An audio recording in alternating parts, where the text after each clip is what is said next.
जैसा कि हम सभी लोग जानते हैं कि आज सभी अपना 78वां स्वतंत्रता दिवस मना रहे हैं। आज हम लोग जिस स्वतंत्रता दिवस को मना पा रहे हैं, जिस आजाद भारत में सांस ले रहे हैं, ये आजादी हमें ऐसे ही नहीं प्राप्त हो गई थी। इसके लिए बहुत सारे क्रांतिकारियों ने अपनी जान की बाजी लगा दी थी और इन क्रांतिकारियों की माँ और बहनें उन सभी का बराबर स्मरणीय है। और इन्हीं क्रांतिकारियों में एक क्रांति हुई थी, काकोरी क्रांति।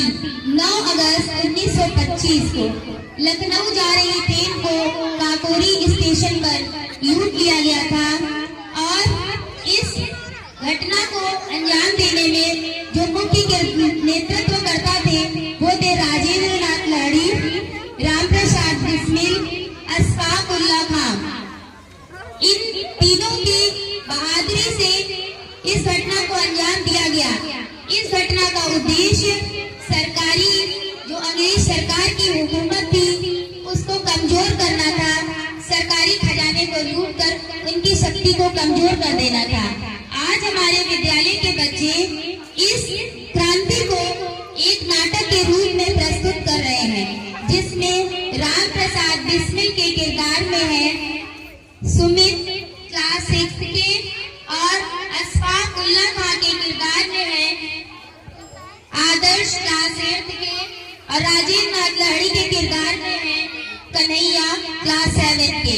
आइए देखते हैं कि कितनी बहादुरी से इन्होंने इस क्रांति को अंजाम दिया।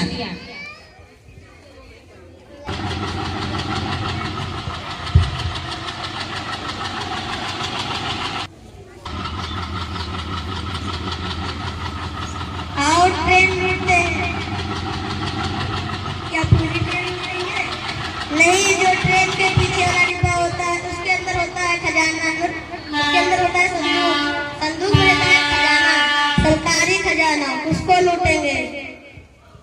क्या हम सरकारी खजाना लूटेंगे? अंग्रेज सरकार हमें और हमारी पार्टी को पूरा खत्म कर। खून की होली खेलेंगे हम, वतन के लिए जान दे देंगे हम। देखना है जोर कितना बाजू का दिल में, सरफरोशी की तमन्ना अब हमारे दिल में। इंकलाब जिंदाबाद।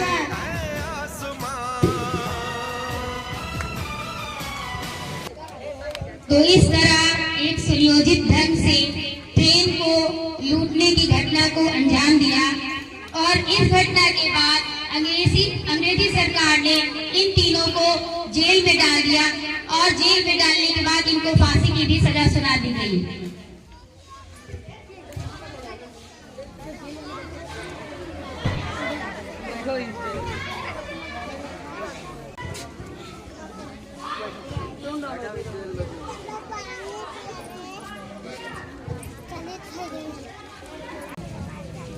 अशफाक मियां तुमसे कोई मिलने आया है, उसे भेज दो।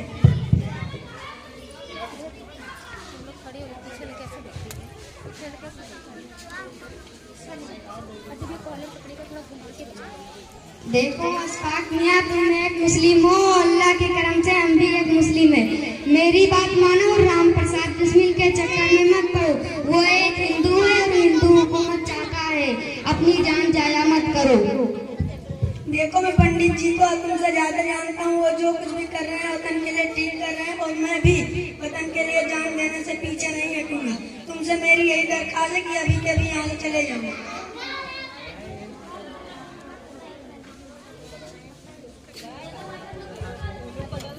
अब देखते हैं कि राम प्रसाद बिस्मिल के क्या विचार थे फांसी की सजा सुनने के बाद।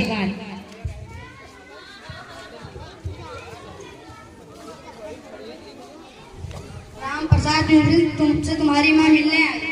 आने दो। माँ आप यहाँ पे क्यों आई? मैं अपने सुपुत्र को देखने आई थी कि कहीं फांसी की सजा सुनने को निर्दोष तो नहीं पड़ गया। माँ मैंने तुझ जैसे वीरांगना की कुख से जन्म लिया है। तुम मुझ जैसे 100 पुत्रों को देश के लिए न्यौछावर कर सकती हो। बस मुझे इस बात का दुख है, मैं आपकी सेवा नहीं कर पाया। अरे बेटा, जब क्या हुआ? तुम भारत माँ की सेवा में अपने प्राणों का न्यौछावर कर रहे हो, इससे बड़ी खुशी और सेवा क्या हो सकती है? मुझे क्षमा कर दीजिए माँ।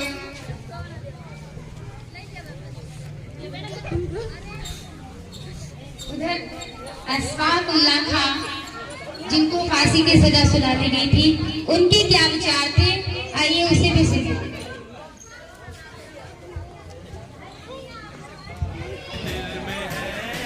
कल मुझे फांसी हो जाएगी, लौटूंगा नहीं खाली हाथ, ये दर्द सहा नहीं जाएगा, पता नहीं किस दिन ये हिंदुस्तान आजाद वतन कहलाएगा।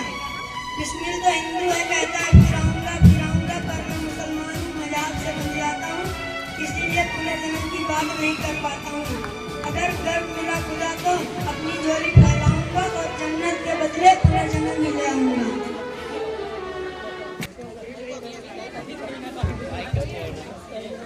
तो इस तरह हमने देखा कि सभी क्रांतिकारी धर्म और मजहब से ऊपर उठकर अपने देश की सेवा में लगे हुए थे और अपने प्राणों की बाजी लगाने से भी पीछे नहीं हटे।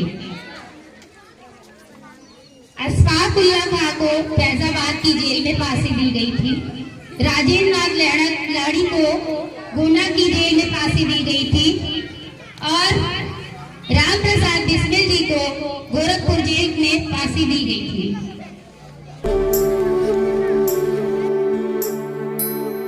सरफरोशी की तमन्ना अब हमारे दिल में है, देखना है जोर कितना बाजुए कातिल में है।